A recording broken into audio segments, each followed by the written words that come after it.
Hey guys, and welcome to another video. I am still in Moscow, Russia, sitting in a park. This is what it looks like.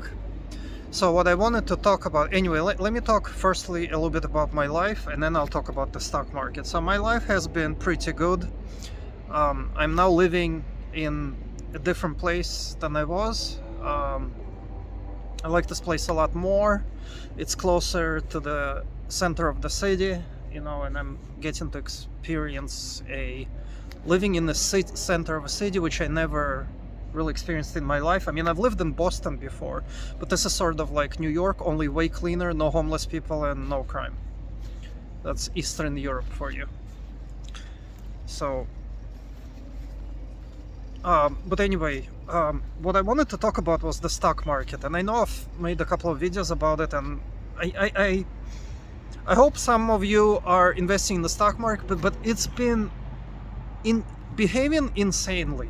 Like, if you know anything about financial analysis, and I had to learn it because I like investing, if you know about like PE ratios and price to sales and all those things, if you look at tech stocks, we've had another dot-com bubble forming right after it formed at the end of like 2022, before the whole thing in Ukraine. We had a huge bubble. Who would have thought that a year later another bubble would form? So what I think is going on is there was a crash planned, definitely, right about now. So they definitely planned the crash, I think. Why did the crash not happen is because a lot of people were expecting it. And I think the thing about the stock market is it's quite different than things were like 10, 20, 30 years ago. Whereas back in 2008, you could have a stock crash where not that many people expected it. Right now, everybody expects it, first of all. But what happens is when everybody expects a stock market crash, people start doing one thing. People start shorting the market, which is what's been going on. And this is why the market has not been dropping. Is because too many people are shorting it, and there is a lot of short instruments. For example, there are triple ETFs, triple long ETFs, triple short ETFs. There are futures, there are options, there are a bunch of things. And people have been shorting the market. So I don't know if that's the number one reason things like Nvidia have been driven to oblivion. I don't know if you follow the Nvidia stock, but the Nvidia PE, price to sales, is like 40, whereas at the top of the dot-com bubble, Cisco Systems was price to sales of 10. So Nvidia is ridiculously priced 4 times more than Cisco was at the top of the dot-com bubble, and it's still not dropping.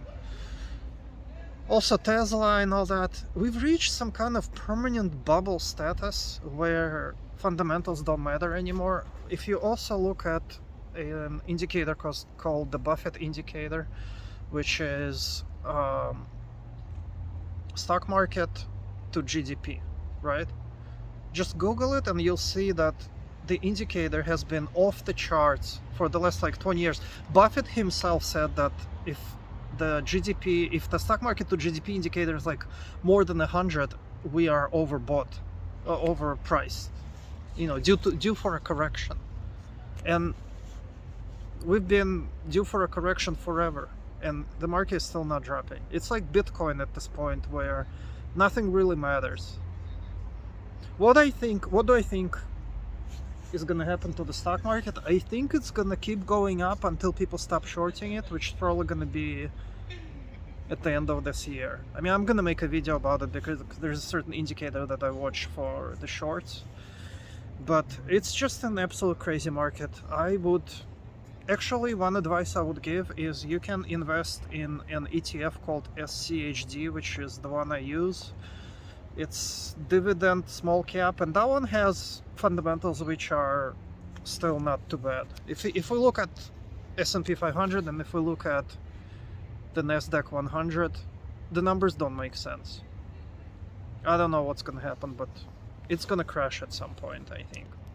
Anyway, don't forget to subscribe for more videos about the stock market and Russia. I'll see you guys later.